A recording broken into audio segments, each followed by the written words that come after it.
work. So, okay, I suppose if we have to. Here we go. Okay, we are live. Great. Thank you very much, Jenny. Good morning, everybody, and welcome to the Admin Committee meeting.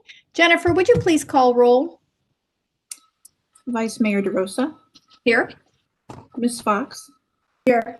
And Ms. Aludo. Here. Great, thank you. We have a couple agenda items this morning, and I'm not really sure who's doing the first one, but we're going to get an update on analytics. So do I turn that to you, Dana? Yeah, good morning, members of the admin committee. And by the way, you're the first guinea pigs on this. I think, as you know, one of the things that I've been asking to do is to get a little bit of time at the front of each of the various council committee meetings to give staff, various directors, the opportunity to just give you a little bit of update relative to some of their areas to their area of responsibility. I think you'll recall in council rules of order, there are certain divisions that are kind of assigned, if you will, to various council committees. I think over time we've had to add to that a little bit because we have a couple divisions that have been added since the time that we had the council rules of order were made. So the big matrix that we published the last week or so is trying to project that out over the year. So this is the first one, so bear with us. But the idea here is really for these various areas of operation to just give you an update. So today, what we want to do is give you an update on Office of the City Manager, just kind of a brief overview of things going on and what we do.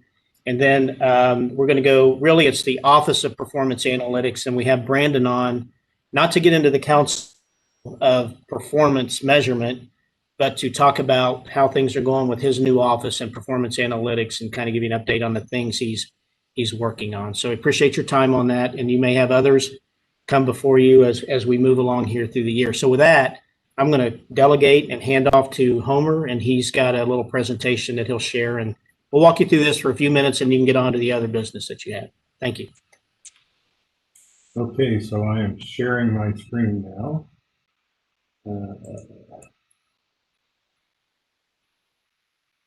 So hopefully you just see a big slide that says City Manager's Office.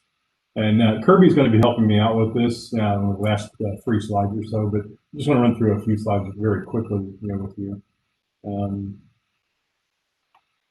So this first slide, just kind of go over the city manager organization and just the status of our personnel staffing as it sits right now. So this is the list of all the positions that are considered to be part of the Office of the City Manager. So you see the executive assistant and the 2 deputy city managers I have on there, really to highlight the status of that. Megan has stepped into the chief finance and development officer position as a deputy city manager effective the 1st of February. She's still doing some transition work as she stepped out of the deputy city manager chief operating officer position. She'll be tying up those loose ends here over the next few weeks, or at least until we get the COO actually hired. Just to give you an update on that, that job has gone out. It is open. We are starting to get applications for that position, and we will be doing interviews here very soon to try and figure out who that is going to fill that position. The Chief Information Officer position, that's Doug McCullough. We have him still working for us as a contractor. So we still have that relationship going. My position, I listed the various directors that are actually reporting to me, and you will get, you or one of the other committees will get updates later on during the year from each one of these directors as well as we are doing today. The Director of Information Technology position, I did start doing interviews for that position yesterday. We've got 10 people to take a look at, got through the first 3 yesterday. So between now and the 26th, we'll have those interviews knocked out and get the field narrowed down to 3, and then the top 3 will get a second interview, and we'll make a selection after that. The management analyst position, as you know, we moved Nick Plout over into the deputy city manager, chief operating officer area. So he is fulfilling duties over there now. So we have the management analyst position here within the Office of City Manager that we do currently have announced and are collecting applications for that position as well. And we will be interviewing that here in a couple of weeks. The Director of Communications, Sue, and her staff. And then we actually have two interns. Kirby, who you'll hear from here in a minute, is one of those interns. And we will probably be filling the other intern here in the next couple of months. So that's just gives you an update on where we're at in terms of organization. Dana, do you have anything to add to this slide? I do not. Nothing to add. Okay. So these next, 4 slides. I said 4 slides, but we'll go through them rather quickly. What I just wanted to do was give you a sense or a feel for what we are doing in terms of supporting council boards, commissions, and committees, and various other boards, commissions, and committees that are around the region, and the state. So what you see here now is just a list of council committees, the major ones, and you can see who the staff liaison is there to each of those. So you can see with the Community Development Committee, the DCM CFDO will be the primary staff rep that will liaison between that committee, chair Jenny Delgado, and the rest of staff to make sure we're always synchronized, moving forward. Same thing with the Public Service Admin Committee and Finance Committees. We just made those assignments here recently. PZCARB has always been the Director of Planning. Personnel Review Board is the Director of Human Resources. We haven't had to leverage that one too much, since I've been here. But that is the liaison there. And then the Community Task Force. I don't know, Dan, if you want to talk about the Community Task Force just a little bit, but what you see on here, we have. Yeah. I would only mention that I personally am staffing that one, but I have a lot of help from staff. I pulled in various staff to assist me with that. And they've broken down into these subcommittees. I think there'll be a couple more that they're leveraging. The Chiefs Advisory Committee is staffed by the chief, but the chief and I work pretty closely on how it's progressing as it's getting its legs and formulating itself.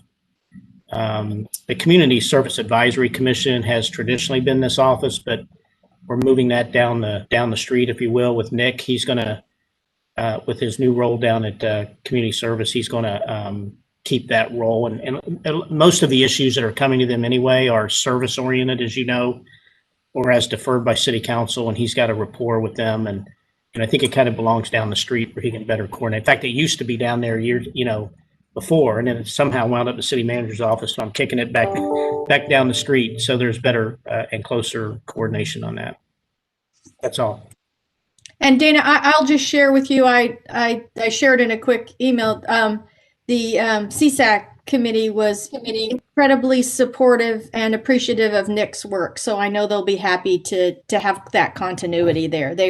They went out of their way to say how helpful, and I can say and we were having the interviews, all the boards and commissions went out of their way to say how helpful staff has been. And so I'll share that. So.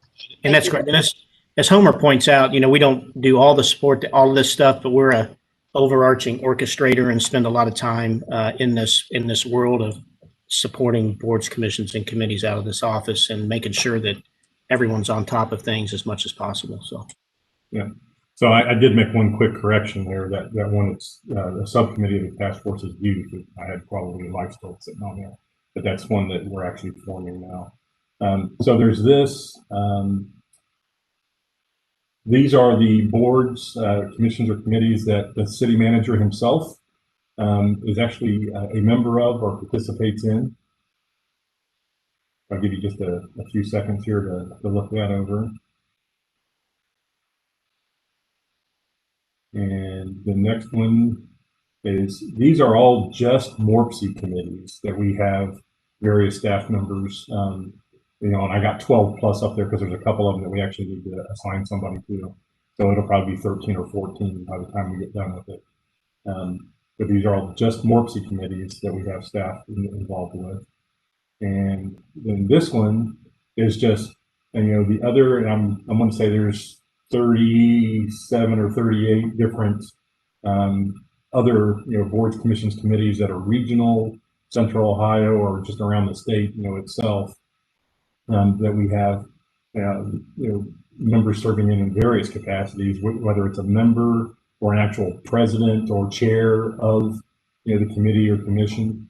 But I just wanted to give these to you just so you can kind of get a feel for how much we have our staff involved, with these boards, commissions, committees around the region and state. I would only add to that a great tradition of ours is regional leadership, whether that's council members, serving on various boards and things, or if you will, organizations out there in the community, be they MORPC or what have you, other agencies, Dakota, Kathy, like you do, and others, had a great tradition of being actively engaged out there like this. And that transcends to staff, out there carrying Dublin's water, if you will, into these various venues. And I think Dublin's always looked at covering down on a lot. And when people need stuff, they call us and ask us to help. And we have a hard time, as my former boss used to say, putting our tongue to the roof of our mouth and saying no. So we pretty much say yes to it all. But I don't think we've ever really put this in one context before and shown council all the different reaches that we have throughout the region like this. Dana, I want you to know when you said that I actually put my tongue on the roof of my mouth. I don't know why.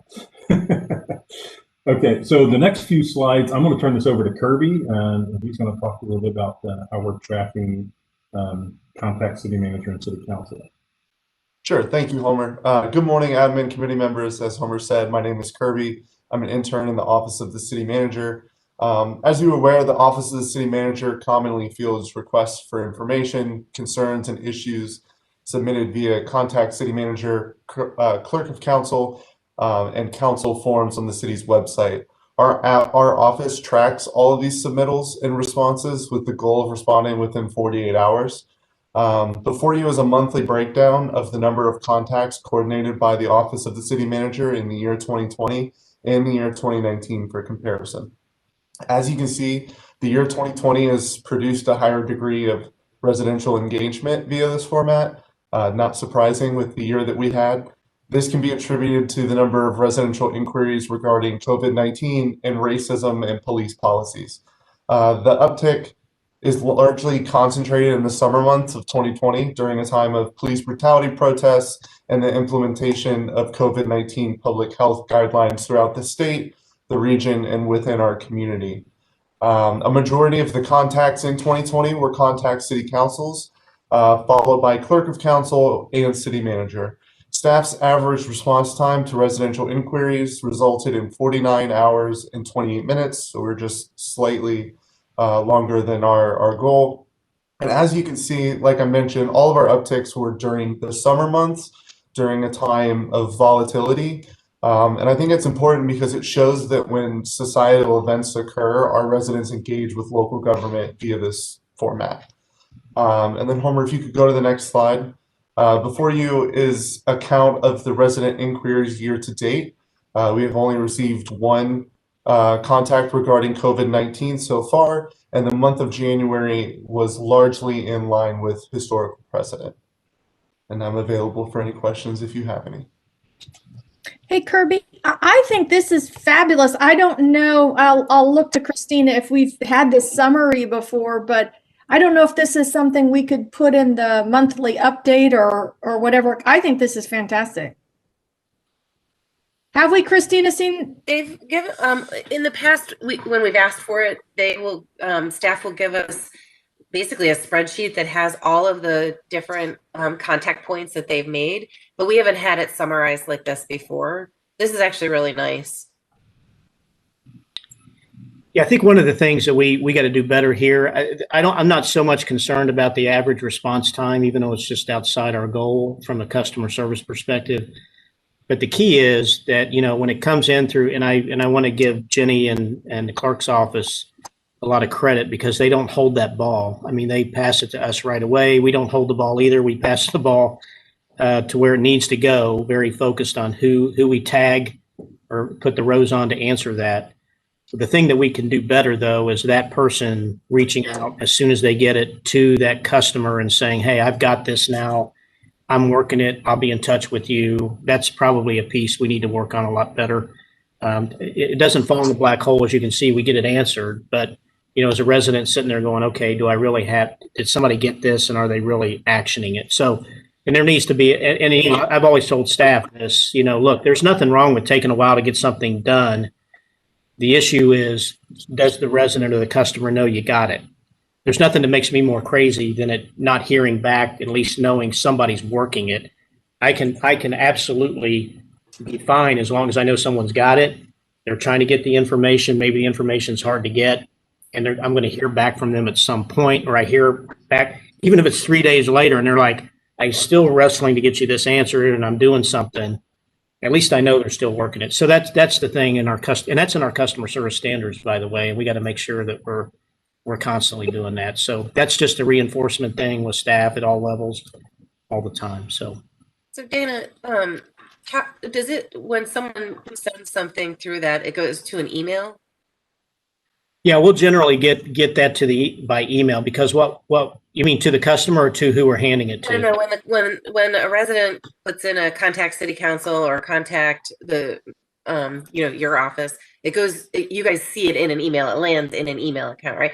Yeah. I'm curious if because we have the whole Go Dublin thing, and there's different types of ticketing systems similar to an IT ticketing system, where you can generate those automatic responses, and as soon as it's actually assigned to a staff member, it emails them to say it's been assigned to this person.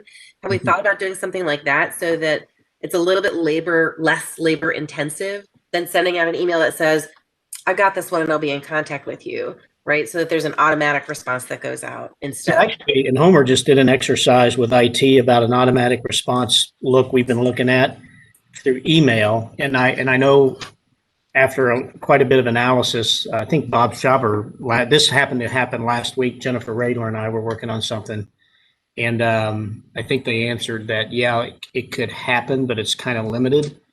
But what we need to, so we'll continue to look at that, and that's a great idea. But I know we've toyed with it in another venue, and my only point is there's some challenges to that. But we can take a look at that relative to this. The other thing I would point out is you're spot on with the app and how responsive that is. And really what we're trying to do is push more people to the app. And I know Sue could speak to this too. And Bruce, we're trying to push people to that app. In fact, I was on the phone with a resident, and he was talking about, we didn't salt a hill up off Glick Road. And I told him, I said, look, I said, if you can call me and tell me this, which is great, by the way, thank you. And as soon as we hang up, I'm going to call Jay Anderson and send an email and get that. But here's what you can do. And I explained to him the app, and I told him, I said, sometimes this app is more efficient than me as city manager. As good as I think I can be at reaching out to the person who needs to know and say, get on this, that app is faster.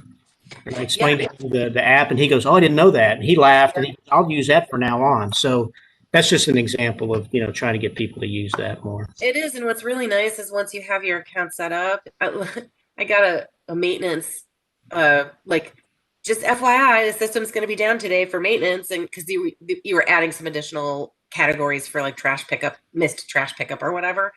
So it's really cool. And it is great because it does notify you right away, like your request has been received. You'll be notified when it's updated. It's brilliant. It works fantastic. We have literally had chipper service picked up within 10 minutes, maybe even shorter, after someone sent that. And we've gotten an email a couple times with people just amazed at the responsiveness. It was, the secret is, well, it's no secret, this is being streamed. but the reality of it is, it was luck. I mean, they just happened to be in the neighborhood when they sent it, but because it goes straight to the truck, and not having to go through these systems, as you're pointing out, Christina, that the field can be much more responsive by getting it into their hands. So, and you can attach pictures too, right? So if you see a pothole or this or whatever it is, you can attach the picture right there, so there's no doubt what you're talking about. Exactly. Yeah, I mean, I would just love to see us be able to leverage that rather than just email, because I think email is just really a challenge to manage when you're trying to, communicate or talk to or respond to a resident. We could look at adding in the Go. I don't know if it's in the Go Dublin app now that I think about it. A contact city council or a contact So that could just be another portal for people to go through and see if that doesn't get to what you're talking about in a more. You've got something to add. Yeah, Dana, I was going to just add to that. So, Kirby, love your chart. It really captures the contact city manager, contact city council. One of the things that Nick set up, and Kirby, I hope you are still maintaining, and I'm sure you are. So during the pandemic, not only did the emails come in through contact city council, contact city manager, but my office was inundated every week with additional contacts either through the website, but mostly through the Go Dublin app. So what we did at the beginning of the pandemic is Bruce working with Bob, and they added the coronavirus or COVID contact us for the most up-to-date information or your questions. So we continue to get questions. Now they're focused on vaccines. And so what Nick and Kirby had been managing was a spreadsheet, a shared document. So whenever I got anything, I would copy Karina and Nick, and then Karina would add it and add the messaging.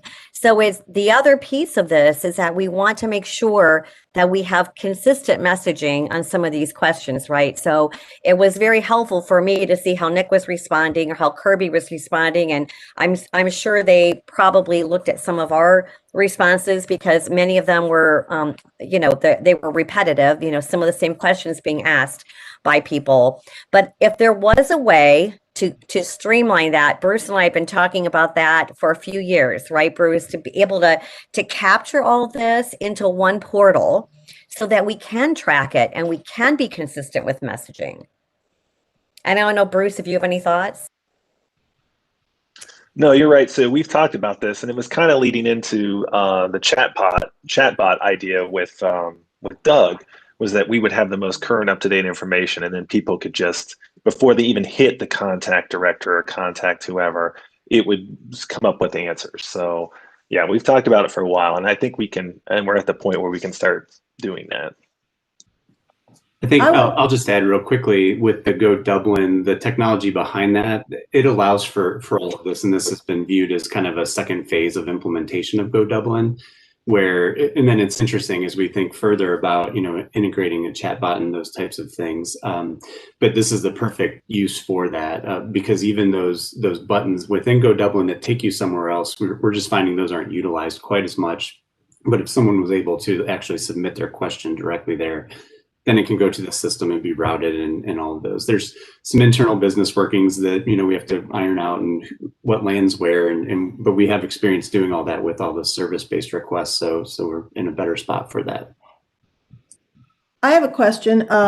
We talked about this at the last administrative meeting about the connection for council to understand what the mood of the city is. And Zen City was one of those ways, but it sounds as if I feel like we only actually hear from residents either when they contact us personally by text or email, or when we see what comes through the city clerk's office or the manager's office through email.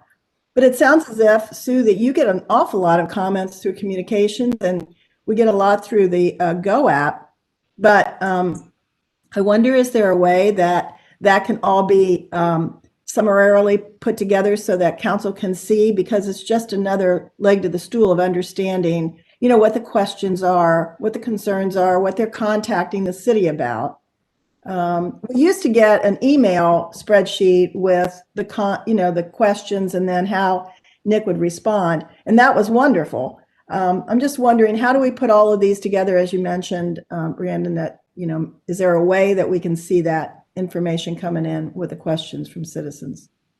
Jane, there are so many portals. The ones that come in directly through the app or through contact city council would be doable, but because we are tracking them on a spreadsheet on this shared document in Teams. But if you think about what we manage and what we see and what we respond to every day on Facebook, on Nextdoor, on Twitter, on LinkedIn, on Instagram. It is constant. It's constant. In fact, I have a dedicated staff member every day, 7 days a week, that we take turns in monitoring and responding. And we are doing that all weekend. I mean, we're getting questions that come in through private messaging, through Nextdoor, through Facebook.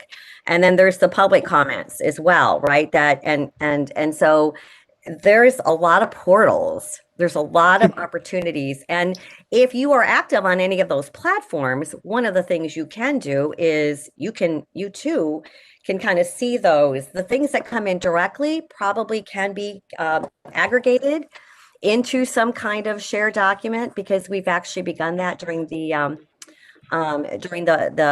pandemic, because there was so much coming in every day. More the load was just heavier, and then the addition of the Go Dublin app just really accelerated that. So just to kind of, I don't know, I use the word clarify, that may not be fair, but because there's all these platforms and there's a lot of information and things stirring out there, doesn't necessarily means it rises to the occasion of crisis or no, not at all, something Dana. broke, or there's just, you've got 50,000 residents and 70,000 people commuting in every day. When things are normal, there's just a lot going on. Right. So what we try to do is not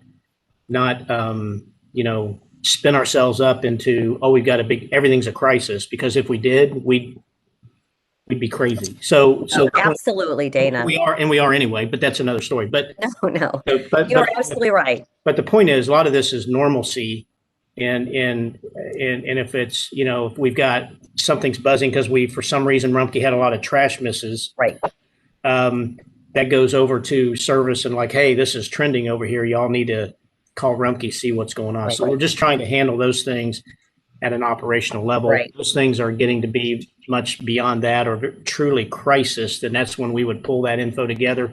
You'll get it. I'll get a call from Sue and say, hey, we got power lines down and this is happening. In fact, I have my own list of things that I give to the staff that says, basically, wake up the city manager if these things happen. Right. So that then I can tell council, hey, just so you know, this is trending, or that's when you get the email. Right. But I also understand to want to kind of have an idea of just kind of what's happening out there on a daily basis. We would have to try to figure out how to aggregate that right. Most of it, Jane, is people looking for information. It's looking for information. People just want it served to them. They don't want to maybe even click the link on the Facebook post. They have a question. But a good example of what Dana just referred to was the subcontractor at the North Pool a couple of weeks ago. That began to percolate. That began to rise to a place where we needed to take immediate action and messaging and get in contact with the contractor. That could have easily really gotten out of control, such as the school district's t-shirt controversy did, right? So that's an example of us, really monitoring, paying attention, and then trying to take action. But so many times right now, what are we getting mostly? Where do I get my vaccine?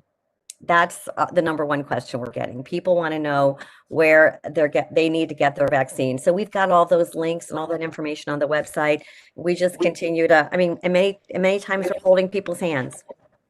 I guess what I'm getting at, and I certainly wouldn't want the answers to every response that you have to answer, but it does help. I think council. I guess it's really the trending. What's trending? What's going on? What's on people's minds in the city? And that would be helpful, I think, for us to know. And that's where Zen City can help. Yeah. Right. But a lot of right. And Zen City. We'll talk about that in a few minutes, Jane, I think. Right. But I guess I was asking because Zen City hits all the public stuff, and there's a lot of things that comes in internally that it probably is really more significantly trending within the city than public. So, okay. In terms of contact city manager, contact council, and contact the clerk, I still track everything via the Excel spreadsheet that Nick had sent to you at one point. That's actually how I pulled together all the data for the presentation today. So if that's something that you all would like to see more often, or like to see numbers behind, that's something I can definitely do and send to all of you in the appropriate manner.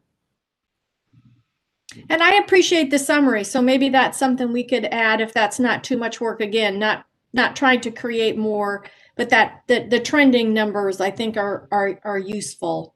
And then the option potentially to put it on the Go Dublin app. I looked out there just as we were having the discussion, and it's not out there as we know.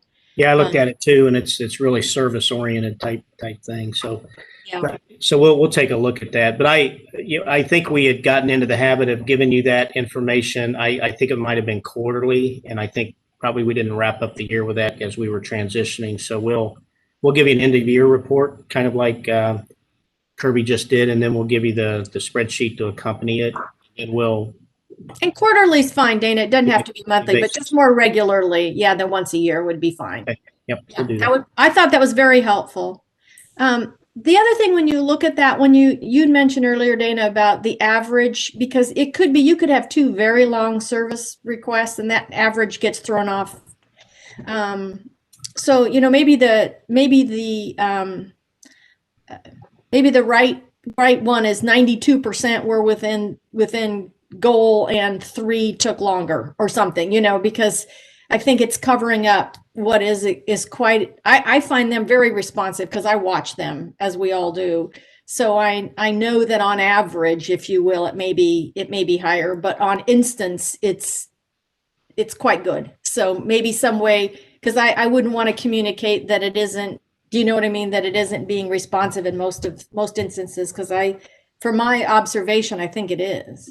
Well, actually, I appreciate that a lot, and Kirby can take a look at if there are a certain number that kind of skewed that, and I could think of a couple off the top of my head. It just took us a long time to sort out and research and get back to. So, which tends to be those that come that way. If it's short duration, it's a phone call. I mean, or it's and sometimes people will call directly to the source and get that because they may be a repeat issue or something, and they formed a relationship and they know who to call. So there's some of that goes on too that we have no idea is going on. So, which is a good thing, actually. So yeah, Brandon does have another meeting that he's going to have to go to here shortly. So if we could go ahead and get his presentation going, that would be most beneficial. If I could be so bold to ask. Yeah, please, Brandon. Thank you. The next meeting is about the 2035 framework. So I would guess you want me hopping out of here and going over to there. So let me go ahead and share my screen, and I'll keep this a little brief and let it be more open for you to ask some questions if you'd like to. Sorry, my screens are all different.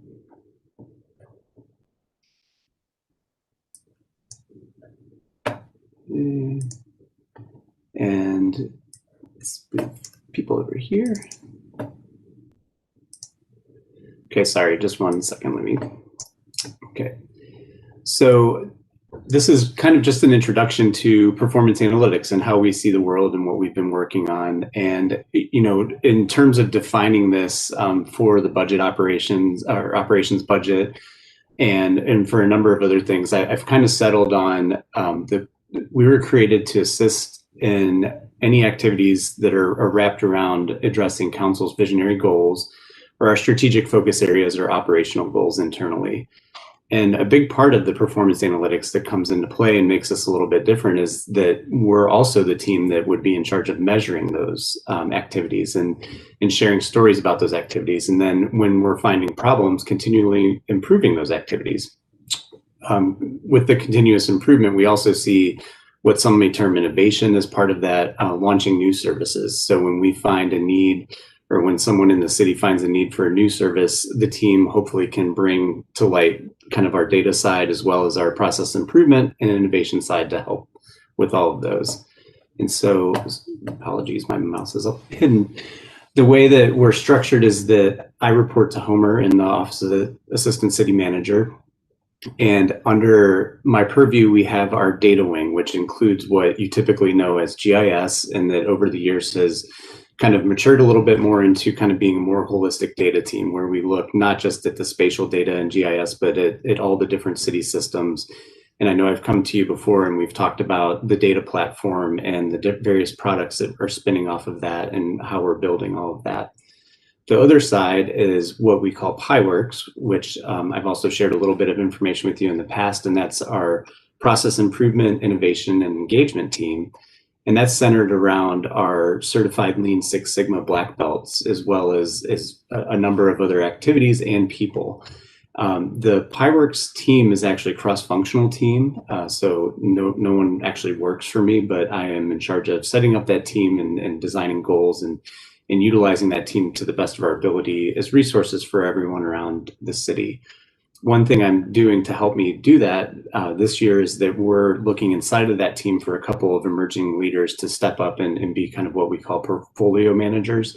So as we develop more and more PyWorks projects, those folks will be in charge as kind of the first point of contact to kind of help coordinate and keep things moving along, as well as help me plan some of those different activities. The colors are loosely coordinated here, and this is something that I've passed along to you a couple of times in versions of updates, and it's just what we've been working on and what we see during this multi-year transition and developing a new division. So we've been working on a lot of road mapping and a lot of planning. One of my main jobs at the beginning of the year was to get our data team kind of really kicking into gear, and that was replacing my old position, the data manager. So that was done with our internal candidate of Rick France, who was one of our senior data analysts, and that's already proving to be very beneficial because of his deep knowledge of connections within the city, the philosophy of what we were trying to do, kind of our project backlog and all of those types of things. So currently we're trying to fill Rick's old position, the senior data analyst, and that's going well. Interviews start with that very soon. So within that, what we're doing is we're looking at kind of the data platform development as well as the GIS platform development and redevelopment with a focus on pushing things out into the organization. So we can become a very data-centric culture or organization by building that culture. And so one of the main ways we need to do that is change some of our infrastructure and some of the ways that people can access the data, some of the tools they can use and those types of things. So that's one large branch of activity. Another large branch of activity is in the purple area. What I've been working on with Homer and with Dana is the notion of what used to be called city manager briefings. And what those are is as the directors come to you in these various committee settings and report and talk about what they do and how they do it and how they measure their success. We've spent time revamping that over the last year to now into this year, preparing them for that, as well as preparing them for participation in the data platform, where we can go start attacking some of these systems, some of the different integration points around the city and bringing data to light in various self-service methods and those types of things as well. Another large thing that's become kind of even more prevalent on my plate is the Dublin 2035 framework and in support of that from a strategic perspective, as well as a facilitation perspective and a number of other things. And then underlying all of this, we are constantly serving our customers with over kind of 200, 250 tickets a year of help make this map, help gather this data, help analyze this. So that's kind of the data and GIS support side of things, as well as all the PyWorks projects that are in flight and ongoing, in addition to supporting some of the other software around the city, like CityWorks, for instance, the asset management, or our involvement with Go Dublin and the service requests. So I'm just going to talk a little bit here and you can just kind of digest some of these words. Those big buckets turn into a lot of different types of activities. And a lot of those activities we focus on, and I love this new division because it makes so much sense of how things interrelate so much, because you can start with defining a problem and needing to do analysis to solve that problem or finding data, or you can do some analysis and have data help you uncover a problem that then you can go and fix. And so my team directly, and then also the extended team of PyWorks, has to have quite a bit of a breadth of skills to utilize. And that comes in the form of technical skills and data visualization and GIS and analytical thinking, as well as the training that we've received in Lean Six Sigma and how to build new solutions, how to do innovative design, how to lean out processes and all of those types of things. The way that we work through and do that is we employ a whole number of different tools. And so, we've mentioned the Lean Six Sigma a number of times, but in the middle there, those boxes include a lot of different tools and techniques that we've been exposed to through training and through trial and error and through personal research, where we utilize these, again, bringing them, thinking about the problem and what we're trying to solve and bringing that to light. And we try to keep it very fun. We try to keep it very inclusive. We try to keep it very engaging. That's the actual in PyWorks' engagement. So over in that lower right corner, we have our inclusive participation. We did an event called Idea Starter, where we were really kind of focused on trying to pull together ideas from around the city, and then the PyWorks staff actually helped those ideas flesh them out through a scoping process. And a couple of those ideas turned into real projects and real implementations, and a few are kind of on the back burner to do some things. We utilize a lot of different virtual tools now. Some of you have been in some of the sessions that we've worked on and run, and it's just the place we live now. But that's also really good to have a group of folks that know how to do that. And so what I thought I'd do real quick is ask for if there's any immediate questions, but I wanted to show you a little bit of this in action. And you've seen some of these different things in various forms, I believe, in the past, but tying it all together, I think, might be a little helpful. And we'll start here, something very topical. I forgot to do this today, and this is something that we're doing because of COVID. So I'm saying which department I work in and who's working where, and then what that is doing is that's funneling over to our favorite COVID dashboard. So this is just an example of some engagement. Oh, sorry, refresh happened there. Some engagement tools that we're pulling together from a few of our different technical areas to accomplish a couple of things. One, tracking some things, providing some intelligence to the organization so that decisions can be made. So this is something we use weekly. This is something you guys have seen in your reports during COVID. On the engagement side, again, this is just something that's very topical right now. The Beat the Winter Blues Wellness Challenge is going out, and we worked with the Recreation Center to create a way to have folks track what they're doing and to make it kind of a fun neighborhood competition. And again, the idea being that it's data centric, if you will, but really there's a form behind it where people are submitting and telling us things, and then we're showing it back. This one's a little light, where we're not necessarily making decisions, at least at a glance, but what's going to happen with this great information that they're collecting is that Molly Steiner from our Recreation Center is going to analyze this data to see what types of activities people are actually doing, because she has a list of 10 different physical activities and 10 mindfulness activities, 10 nutrition.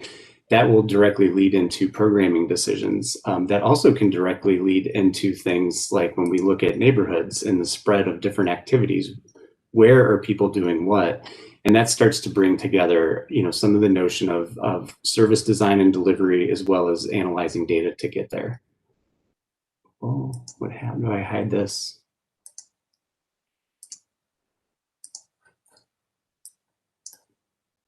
We spoke about service requests, and that's something, again, we're tracking and analyzing as well in the background. And you've seen some of these as well. I just like to point them out again, that utilizing all this information that is around the city, and really this is us building a culture, because this is done in a department that's not ours. This is something that we have targets, we have performance metrics and goals, and we monitor the data, and we plan, and we do our work all around that.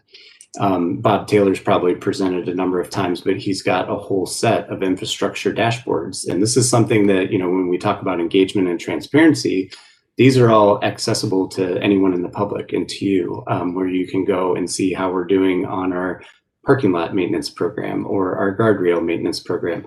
Things that, maybe a typical resident doesn't really care too much about, but it's there if they're interested. And then one last thing, very topical, again, utilizing the data and information to design services. So really analyzing things and thinking about where we're placing people and equipment and materials depending on the need at the moment. This very quick last one, this is really not great to look at because this was actually used in a working meeting, but what I wanted to show was this combination of the PyWorks side of things, process improvement, and data, and why that makes it performance analytics. We were approached by the police department to help them analyze data to see if they needed to create a new district around the Bridge Park area. And so this is a perfect example of all this, where we were able to tap into systems, bring data to bear, do different analysis. And what we found, the main things I'll draw your attention to here, is that we have different districts that have some differences between 2019 and 2020. The very interesting thing about this was the experiment was that they actually treated the new district as a new district for a number of months, but there was a secondary experiment going on, which was COVID. because that really changes how people interacted in the environment over the last year. But based on the results of this and based on some more analysis and some more dashboards that we're not going to look at, I do believe the police have decided that they are going to be moving to the 6th district. And so that to me just brings us all together, where now we're making decisions, or we're making policy actions, or we're making budgetary decisions based on all of this analysis and information sharing. So with that, I will stop sharing because I don't want to push your time too late, and I will get running in just a little bit, but I'm happy to answer any questions. Brandon, I just wanted to ask you, would you say that these technologies that we've instituted are within the last few years, or how much of this had we already had and how much is new? We've always had quite a bit. And that's one of the things that doesn't show up in my big boxes of part of my job of what I'm doing. But part of my job is figuring out better and more ways of storytelling and utilizing this. You know, a lot of the tools that my team has created in the past, we stop at a certain point. We create it and we give it to our customer, who may be one of our other departments, who then come to a budget meeting or come to an internal meeting to make decisions and those things. And so it's just something we've never been really great at saying, hey, these are this, you know, really labeling these things and getting them out there.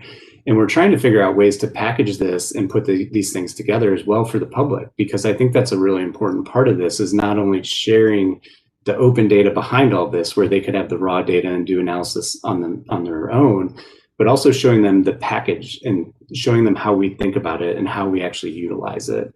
And that's, I think, really going to come to start showing itself in this 2035 work and the community plan update, in terms of pulling in different tools for engagement, and then how we're going to be pushing that information and data back out. How do we make these things useful instead of a book on a shelf? Thanks.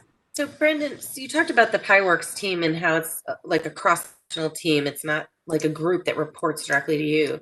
Mm-hmm. So how are those people selected, or do they self-select, or how does that work? The way that it started was it has been self-selection, and we've done 3 cohorts of training. The first training had 7 people. It ended up being 6. The second training just had 2, and then the third training had another 5 or 6.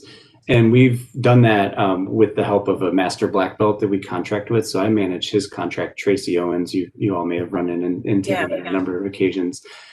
So the pattern that we were following was that he ran the education program, and then we sat for the certification test.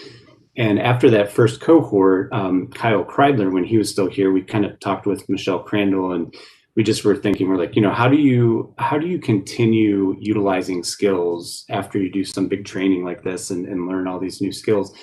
And how are we going to make ourselves useful instead of just going back to our own departments and helping there? And that is a big part. And that's why we also trained a number of green belts and yellow belts. Their jobs are to kind of act in place, to keep their eye out for opportunities to lean and to figure out processes, and then potentially bring in some of these other folks. And that's something that we're talking about this year, because it's been very successful, because a number of us have moved from various positions to director level positions. We've had a couple of departures. So as far as the pure black belt, the numbers are dwindling a little as far as who can do projects. But again, with all those other tools and techniques, we do have a lot of talent around the city and a lot of trained talent around the city. And that's something that I think we all love about working here, is access to those training paths and improvement paths. But we have a number of facilitators trained, over 20 of those, and we utilize them in a variety of different ways, making internal meetings better and more efficient, and going outside as well. So we're probably in about our 3rd generation of facilitators. We started that many years ago with trying to get many people internally trained on facilitation skills so that we could bring people together for process discussion and improvement. But I think we really took it to another level when we said, we put on the wall, look, we're going to get Lean Six Sigma black belt certified, and then try to get more of our population at least green belt certified and yellow belt certified, so that there's an awareness of how that works. You know, and I think Brandon was in that first cohort and one of the first leaders to get black belt certified. And if you look at it as a percentage of our employee population that's black belt certified in the industry, it far exceeds what normally you're running a couple percent. I think what we were running with all that we had certified when we had everybody, it was like 5% or so. I mean, it was a big number compared to industry average to have in your organization. We'll continue to do that to the extent that people want to get certified as black belt. We want to continue to do that, I think. And sort of call Tracy Owens the Jedi, Master Jedi black belt guy. So it's been great to have him helping us to do that. But Brandon's really taken on a significant leadership role with that black belt certification and trying to drive the rest of the organization in that direction. So. Yeah, and it goes back to that, we see both of these branches as culture building, because that's the only way it'll truly be successful and you'll get the most value from it, is that as we have people in the back of their mind during their daily work thinking there's got to be a better way to do this, we want that support structure that if they don't know what to do and they don't know how to change it, that they can go somewhere and have someone help them walk that path, whether it's accessing data or analyzing something or coming up with new ways to do things. So. Great. Hey, Brendan, I so appreciate it. I think the presentation of the information has been excellent in the materials that we've received. I'll just specifically talk about COVID, those updates that we get, very quick snapshots of what's happening. I think that's very useful. You made a comment earlier, this is just the world we live in, the tools that we're using, and that really is, and the second half of our conversation this morning is really about engagement and a lot of this work, and rightly so, is service improvement that has an impact on residents. Moving forward, the question is how do we engage the public with this information and make it easy to digest and then be interactive, right? Two-way rather than one way. And I know you're thinking about that. Do you have any thoughts about that before we let you go do your next big project? Yeah, I do. And I think it's reflected in some of the things we've been talking about with 2035, where again, it's a cycle and everything comes together. So being able to get an input, be it a call or a request for service or someone noticing something in another community that they visited. And then how do we encapsulate that, and how do we turn that into either a new service, or how do we alter one of our services? I think the discussion earlier today was really interesting. And it is something that, as we as an organization look at that, we've done things differently in the past, and we've shown that we can change. And when we're small and we act large, some of the things that we miss out on are things like having, a dedicated call center. Like, I don't know that that's the appropriate thing for Dublin, but having a place like a Go Dublin or some sort of repository for these questions to come in, where we start building this knowledge base, where we are also getting back out to the citizens. I think those are all really important. And I love to hear that our IT staff was looking at things that they've got available. We know Go Dublin's there. Based on the rest of your conversation, some of these potential engagements and how to engage people, I think it's really just matching up some of the techniques and tools and technologies as well. What are we, and it comes back to the storytelling in addition, what are we trying to tell? What are we trying to assimilate and try to use with all of those? So I'll be interested to hear kind of what, the encapsulation of what you talked about after that, and how and where that goes, and finding out what solutions might come to bear and how we might solve some of those problems. Great, thank you. Any final comments or questions for Brandon? Thank you all for your time. I appreciate it, and have a good rest of your day. Thank you. Dana, do you have more on this area? That was very helpful. No, that concludes the office city manager, assistant city manager, and just an example of the kinds of looking under the hood that we would like to give our council committees with all the various divisions and departments as we move forward. So we may come back at another time, I know you've been having discussion with Sue, so you're pretty immersed in what's going on there, but we can always continue to report back on that as well. So anyway, I appreciate your time. Maybe a little bit more than we had intended, but it was great conversation, which is what we want to do, and I appreciate that opportunity. Thank you. I know these venues, it's so hard in council meetings because we have so much we must cover in a period of time that it's hard to go deep. So I appreciate that, and it's also wonderful to get an opportunity to engage with some of the staff on some of this stuff, which we don't always have that venue in council meetings. So I appreciate that. Thank you, Dana and Homer and Kirby. Thank you. Okay, so our second agenda item is we thought we'd spend some time doing an update. I emailed back out to everybody just a summary of the minutes of the last meeting that we had, and we had some action items and some takeaways from that last meeting, and we thought we could do a couple things. And Sue and I sent a couple emails back and forth, and she doesn't have a presentation, but she can provide some updates. So under public engagement, we had a set of action items, and we can get some updates on that. And then the second item that we spent some time with last time was updating how do we have better, if you will, outreach, and I'll just use the word advertising and promotion of our boards and commissions and recruiting in that. And I believe we have an update on that as well. So I'll turn that over to Sue. Thank you. Thank you, Vice Mayor DeRosa. And yes, let's just kind of go back to how we left off at the last meeting and some of those action items that we talked about. One of the areas that we discussed was sentiment, and Jane brought that topic up today, and it is an important topic, and it is important to understand what sentiment truly is. And it would be very difficult for us to truly measure sentiment based on what comes in through the office of city manager every day, or even through our office or through the Go Dublin app, because what we tend to see is the vocal minority. What we don't hear from is the silent majority. And that is where and why the Zen City was launched for government agencies. And they only serve cities and counties and government agencies all over the world. It is driven by artificial intelligence and human analysis. And the more Zen City gets to know the agency, the better they can measure and report back sentiment that has data behind it. So we have had a couple of meetings with Zen City. We have regular meetings with them, but this one was specifically focused on how do we get our city council more knowledgeable about the sentiment. Oh no, I can hear Luna with the little squeaky toy behind me.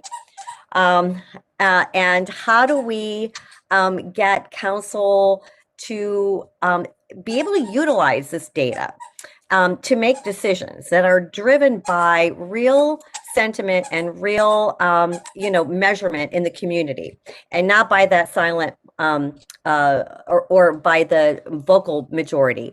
So Kathy was able to actually sit in on one of the calls, and Zen City has launched several tools that are focused on councils.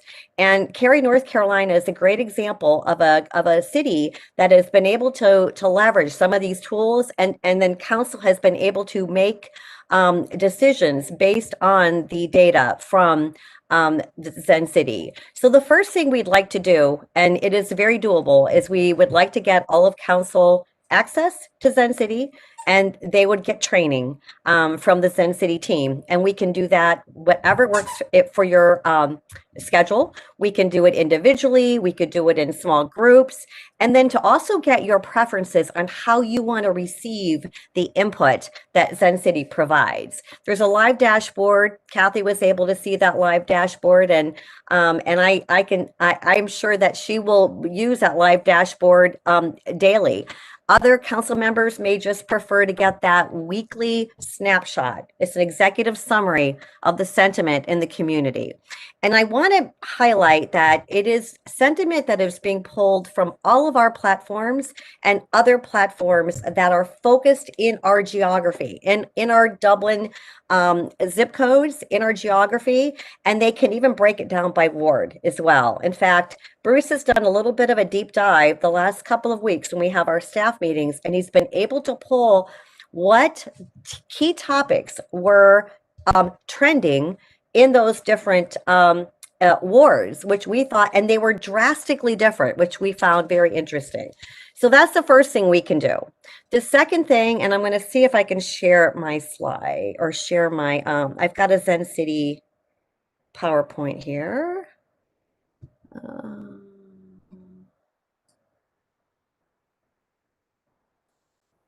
That is not, this did not come up. Hang on. Okay, can you see that? It's just a gray blob on my screen. Oh, really? Okay. I'm going to stop sharing.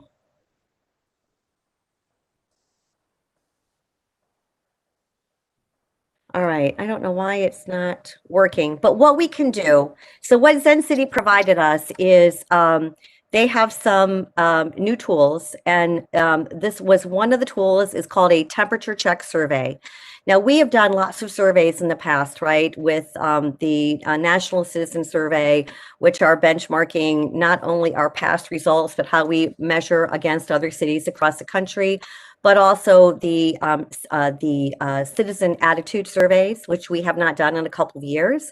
So they have survey scientists on board, and they can help develop surveys that will come from council. One of the things Kathy and I talked about was most times when we do a survey, it comes from the city of Dublin, but these would be specifically targeted 10 questions. They would be developed, with our team and with input on what the goals of that survey would be. And we would use our tools to get the survey out, but it would be from city council. And a great example of how we could use this is the framework 2035. We know we want to get public engagement. We want to get public input in a variety of fashions, right? You want to have public meetings and focus groups and forums, but we also want to do some surveys. And this is a way for council to send this out to the community coming from city council, and then to be able to report back. And you'll get executive summaries from Zen City on what that looks like. You can report back to the community, and then you can take action on those surveys. So that was a primary tool that we thought was easily doable. And then that content would go onto your city website pages, the council pages. We know we wanted to add more robust information to those pages. You've got pages there that each of you have a profile, but what we would like to do is obviously boost the pages that have that content from all of city council. The 2035 plan is a great example of that.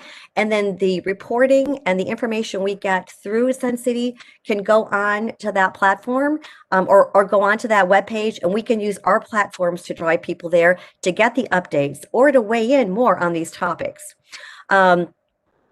The other thing that we talked about was they have a tool that can actually give council engagement reports. They can take your agendas, your council agendas. They can actually, again, through artificial intelligence, they can specifically target the certain topics and measure the sentiment in the community if there is any, and give you reports on that as well. Those are some of the things that Carrie has been using for topics such as scooters. Scooters was on their agenda, was being proposed, and they were able to take the council agenda and they were able to compare and really aggregate all of the sentiment around scooters, and the Cary, North Carolina Council was able to make actual action based on data-driven results. So those are some of the recommendations, some of the things that we can do that are very doable. Again, first step would be to give you access to Zen City, but then to really focus on key initiatives of council like the 2035 plan. Sue, can I ask you, one of the ones that will be coming forward, and I know we're going to do some surveying on, is the DORA. Is that something that you could use it for? Oh, absolutely. We already did.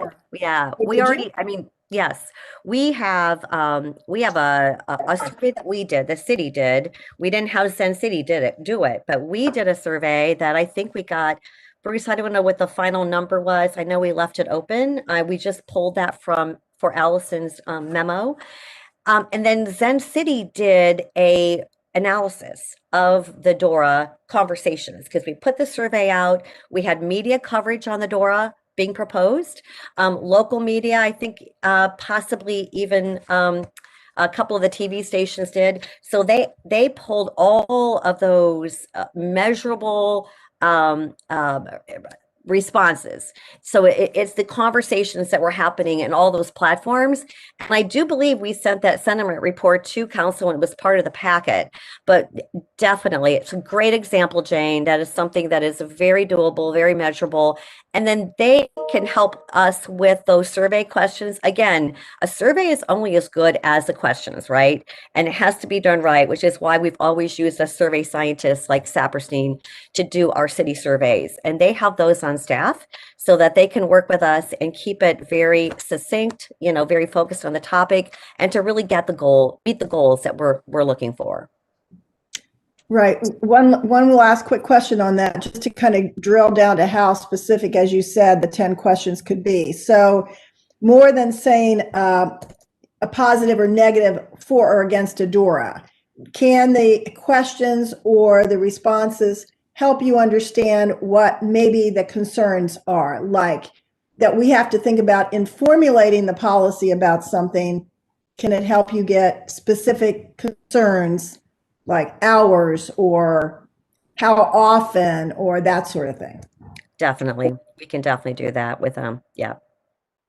And I think that might have even been part of the first survey, Bruce, refresh my memory, but definitely I think what we would like to do is obviously, sit down and figure out what are those key areas, those goals that we want to meet through the survey. But this survey would be from city council. So and I think that is really important. And I was so really grateful that Kathy, you and I had that conversation last week or 2 weeks ago, that we really identified that is, this is an initiative that is going before council. Council is looking for resident input, and then council will take that resident input and they will make decisions based on that. And where it's coming from the city, it is one way of doing a lot of our communication. But when we're talking about policies or future planning initiatives, coming from city council is really the right way to go. Yeah, I agree. I think that makes really, really good sense. So yeah, it was interesting. Zen City really has two sort of big things they do. As Sue said, they aggregate data. That was their first tranche into this, very useful. The second, for an additional fee, right? So we have to be cognizant of that, right? There's dollars to be spent here, but that they're recognizing that just as you both have said, the sentiment is great, but sometimes you want to have a targeted question.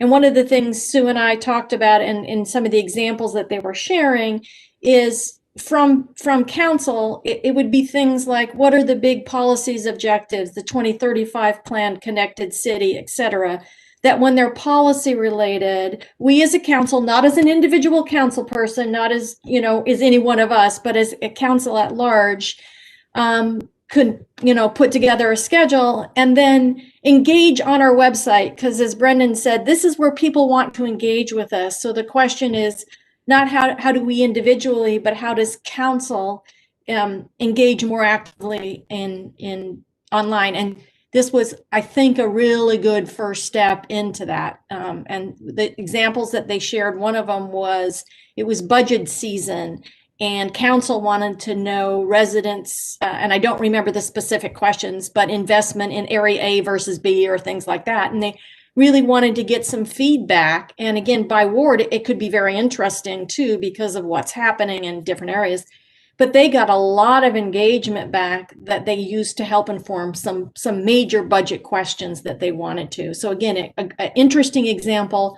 You could use it on the policy area and maybe large investment areas, and do it from council where it's appropriate. It isn't always appropriate, but I think this might be a good first step. So, so would it be possible in the next, say, 30 days, if maybe Jenny helped us get scheduled for training? You tell us and we'll see if we can get people trained, because I think when our colleagues see it, then we can go to the next step of how do we set up a policy set of questions, and we could plan some of them in advance related to 2035, et cetera, and really maybe use this as a foray into more online engagement?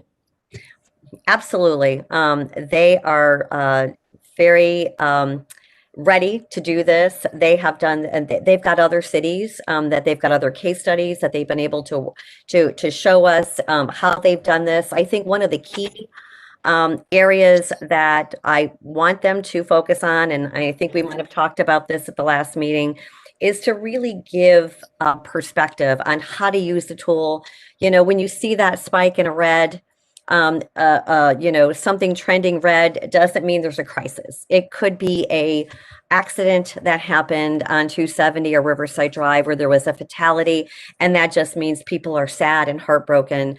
The Curry Up restaurant that was having a lot of the, you know, some horrible racial accusations and calls and threats, that had our red really high, even though that wasn't in the city of Dublin. It was, you know, it was in the Dublin community, and actually one of the TV stations reported Dublin, that it was in Dublin and Dublin police.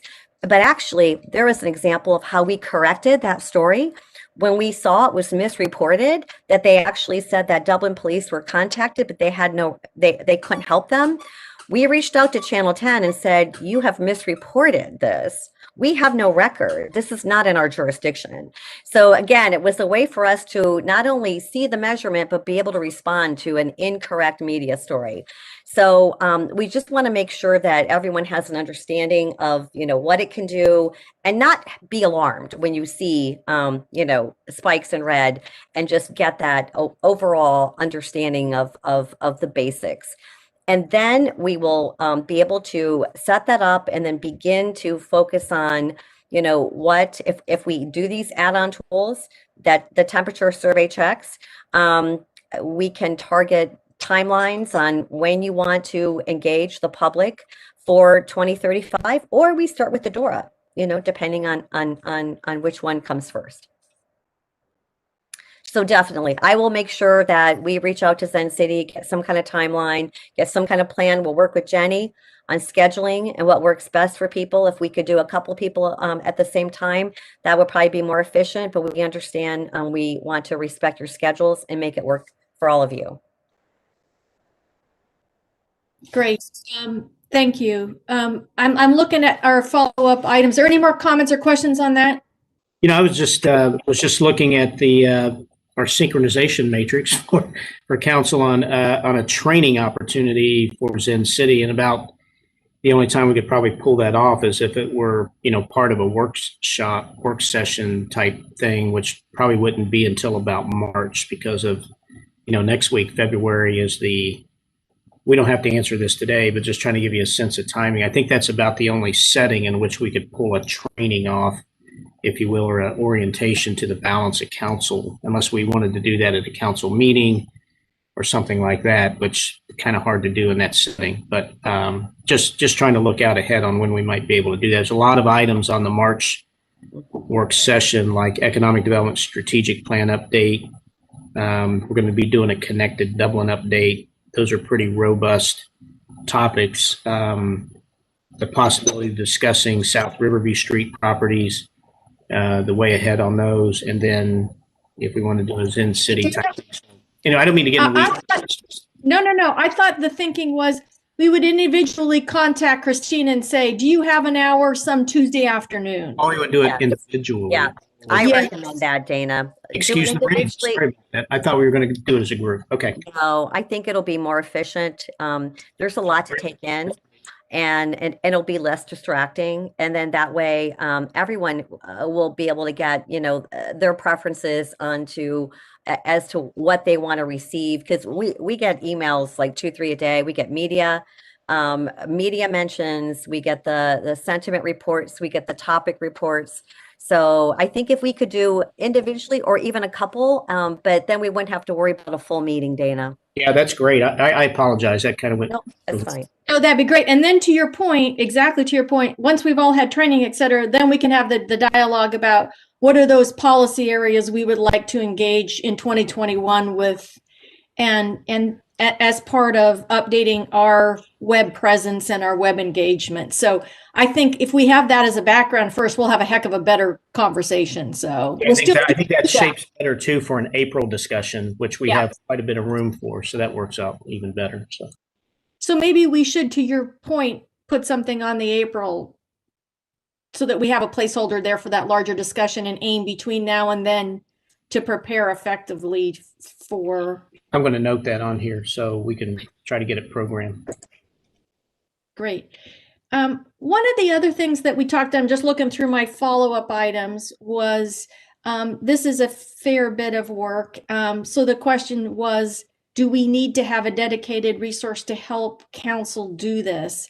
And I know, Sue, with some changes and some things that are happening here, how best we might do that. And I don't know if that means we should have some intern help or consulting help, or, you know, is there something we need to do in this interim period to maybe advance that? And that was one of our action items from last time. Dana, do you want to address that? Yeah, I can speak to that. I think there's an opportunity here for us as we look at changes in the clerk of council office. I have communication needs as city manager to try to look at this from these two offices' perspectives on staffing and focus. And I think, you know, if Sue were going to continue in her role, then, you know, we would continue that dialogue with Sue. I think, you know, we get to have a new director of communication, public information come on. We'll want to kind of relook that as it relates to staff time in internal communication with employees. I could see maybe that person's time being shared with this. We just spent a lot of time with the chiefs, I call them, chief of police, Homer, Megan, myself, and Sue, talking this last week about her departure and the stresses on Sue's team relative to our normal operations. When you look at the amount of effort that it takes to communicate recreation, to communicate policing, to communicate all the public services operations, you just go to our website and Bruce does a great job in trying to get this animal under lassoed into getting information out with the 30 lines of business that we run.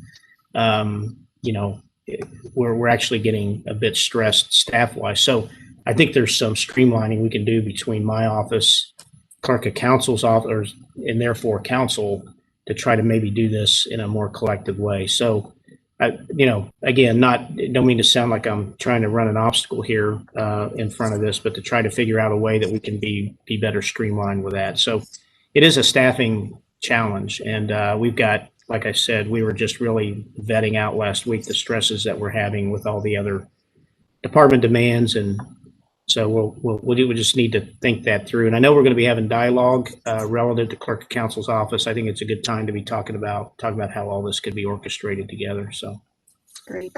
I see Jenny turned her light on. Did you want to make a comment, Jenny? I was just going to mention that I have this on my list of topics that Dana and I are going to talk about Friday. Great. So wonderful. So we're moving ahead on that. And I know that with the change here, it's both a good time and a tough time to have this conversation. So appreciate that, because we know we're cognizant of when we're asking for this, we're adding to the workload here and just trying to make sure we can support that. So thank you, Jenny and Dana and Bruce and Sue. So wonderful.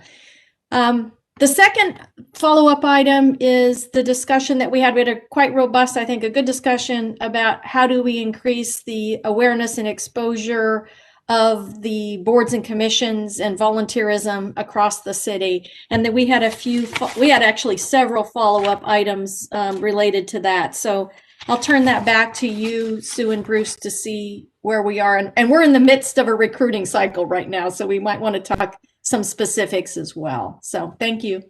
Absolutely. Thank you. I'm going to turn that over to Bruce. He's got the update, and you're right. We are in the middle of a recruiting cycle, and we've already put things into action, and I'm going to let Bruce do that update.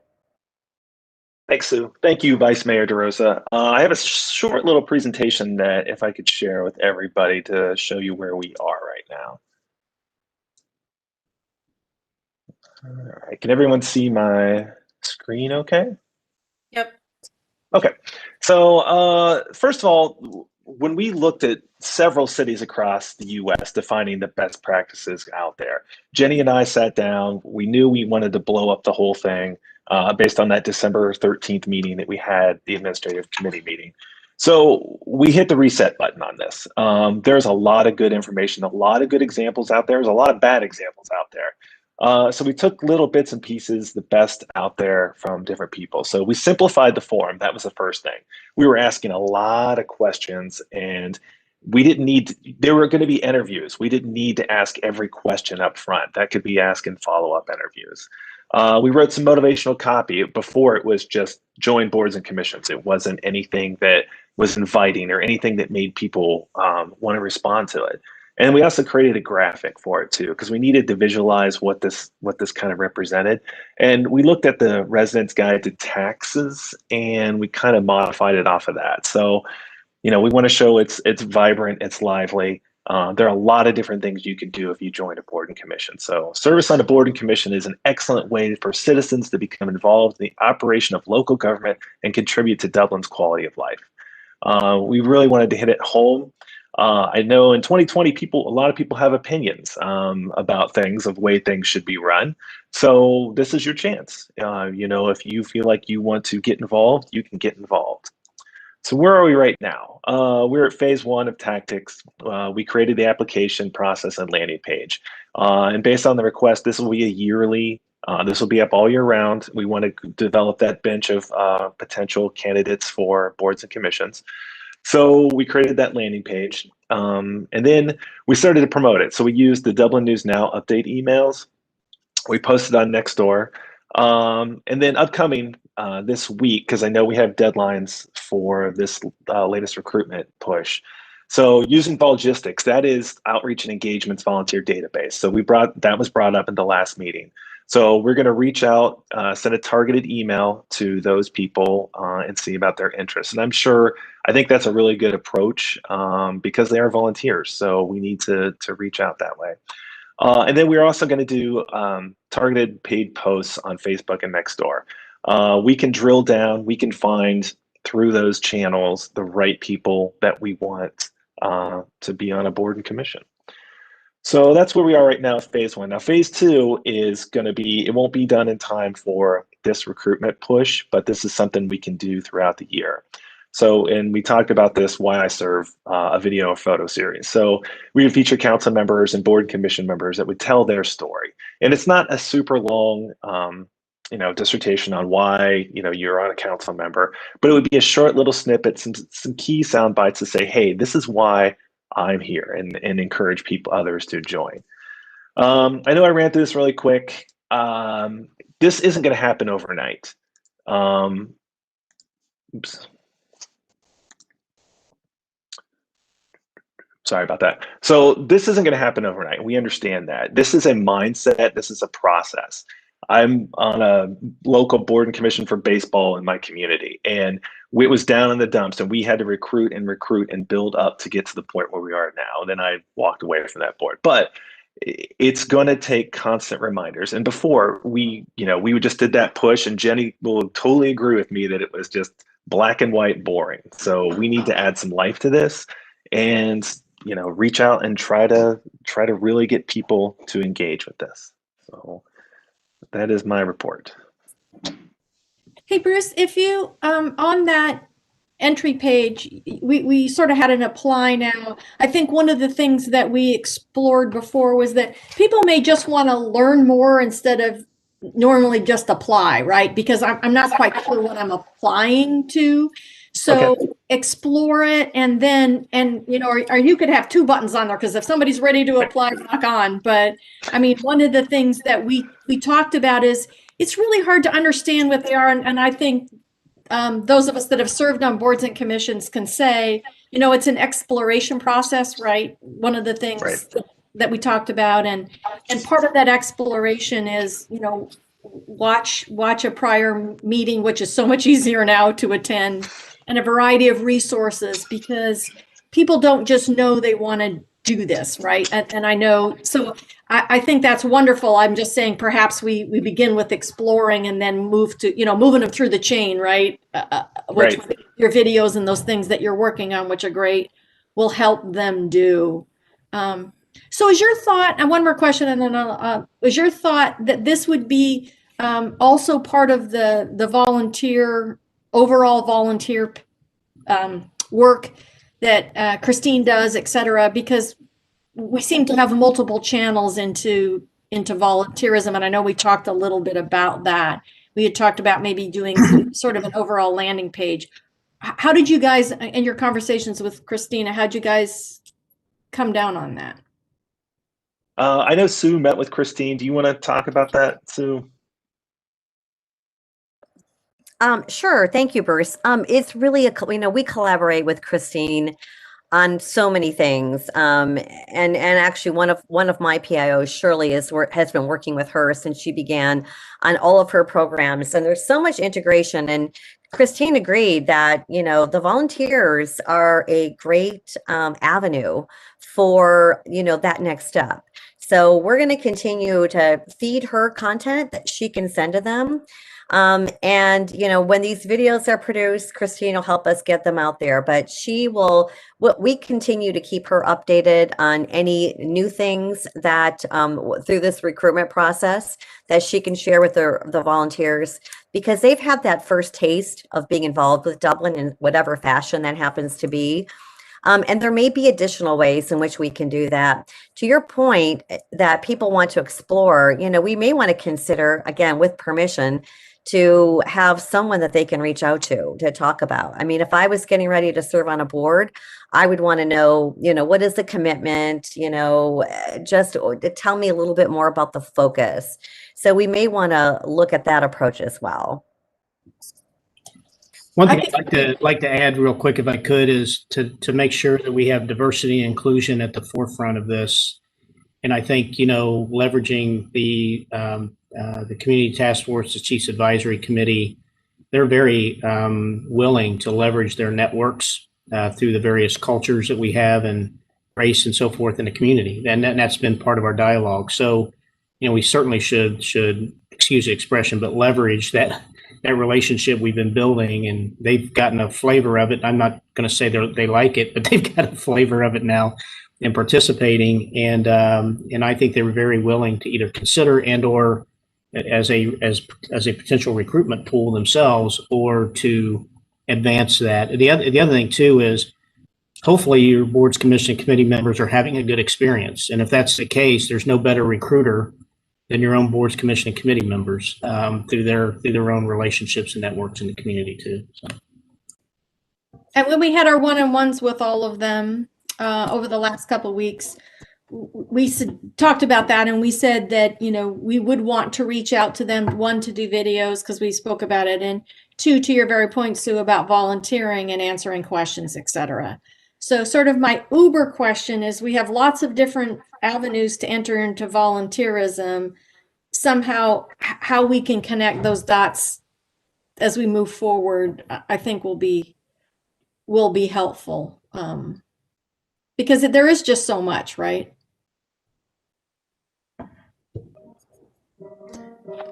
Yeah, I want to mention too, I totally agree. I think Kathy made a great point. We're seeing in council when applicants come before us that they really have no idea exactly what they're signing up for. And I think somewhere on sites, a link to being able to view a meeting, some simple obligations. We've talked about this among council commission members. We've talked about this we had a council workshop on this. We have a lot of information we could share with you on this, but I think it's really, really important that we have some places where we can say what each commission expectations are, what their objectives are, what the time commitment is, that sort of thing. And then also, Dana, I love the idea that we have so many organizations that we can send this information out to, because obviously we want to get diversification on, especially commissions, because they they create a lot of recommendations to council. I would ask you how we deal with past applicants. I know that I keep the list of all the applicants that come before council, because when I think of trying to suggest someone, we already have a large pool of probably 50 plus people who in the past have applied, but weren't chosen because we only had so many slots. But this is a wonderful group that we should continue to fish that pond, because we know they're interested. It is a diverse group. And I think that somehow we need to make sure that that pool of people is emailed or whatever when openings become available. So I would like to find a way to be able to utilize those names as well. Yeah, I agree, Jane. I think that we've not done a terrific job at going back to the people who maybe didn't get on the first time that they interviewed.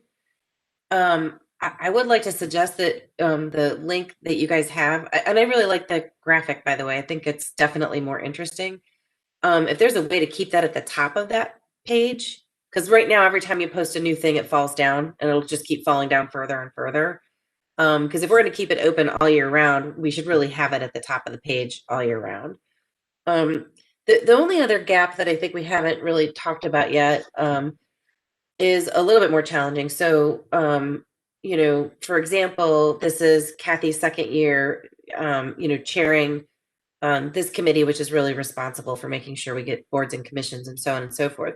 Well, between election and the first of the year, or when we all sit down and select who's going to be vice mayor, who's going to chair this committee, that committee, blah, blah, blah, there's this weird space where nobody really is looking at this stuff from a council perspective, right?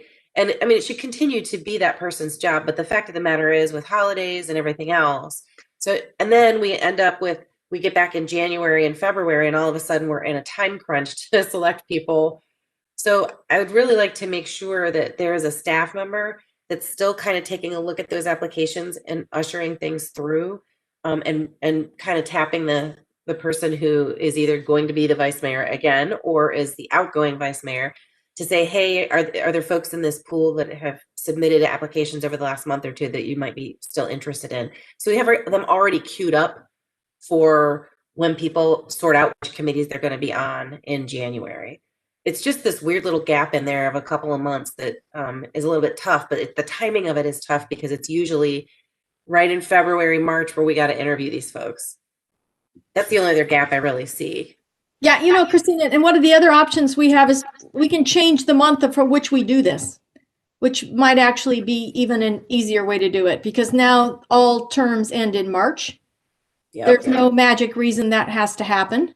They could end in June, they could end in October, they could end of year. So that's our other option. And I know Jenny went out and did some research on that. Jenny, I think they were all annual or? Yes. The majority of the cities that I looked at, matter of fact, we were the only one who did not appoint at the end of the year for a January 1 start date. And my understanding, as soon as I saw that, I came back and asked Anne, why did we do that? And her response was that past councils did not like having to pick a person if they were going off of council. They thought that the new council members should be able to pick the people who serve on the boards. And that kind of became a thing, I guess, in the past. So that is why we pushed it out to March, because that would give a few months for the new council members to come on board and I guess, be part of interviews. But that is why that started. And yeah, we are the only community that does it that way. And that is my understanding for that reason. Yeah, we'd be better off pushing it to June than March just because of timing. Right. And you know what else would make that better is that I believe that when we bring these folks on to these commissions, we need time for a little training. And if you do it in January, you're right during the holiday season. It makes it really tough. And if you bring it in June or May, you've got that month, and it's usually a quieter time in the summer. that maybe we can get some onboarding going on, which is one of our focuses on some of these commissions. And I think it's really important. And then we have council members that have been on for a few months. They've got their feet under themselves too, and making these choices and the kind of heads up. So I like that idea about mid-year. Yeah, I do too. I think it makes more sense. So Jenny, I guess we'd have to look to you about how we would do with the terms and, what we have to do for 3-year terms, 3 years and 2 months, or maybe you can help us figure out how we could maybe make that shift. Because like Christina, you're exactly right, but we sort of did that to ourselves, so we can kind of undo that if we wish. I know, right? Yeah. So maybe we'll ask Jenny to help us figure out the challenges and opportunities to make that shift, because I think you're exactly right. That's awesome. Okay, so Bruce, could I ask this, as you're putting that PowerPoint together, would it make sense to just sort of continue to add things to that PowerPoint and maybe share with us about where we are? And we added some things here today. And maybe keep that as that would maybe be a useful running document with us, that we could, because we'll keep this on our agenda moving forward as we move through this. So would that make sense? Or absolutely. I'll take it out of PowerPoint though and put it in something that's more dynamic, so you can easily access it.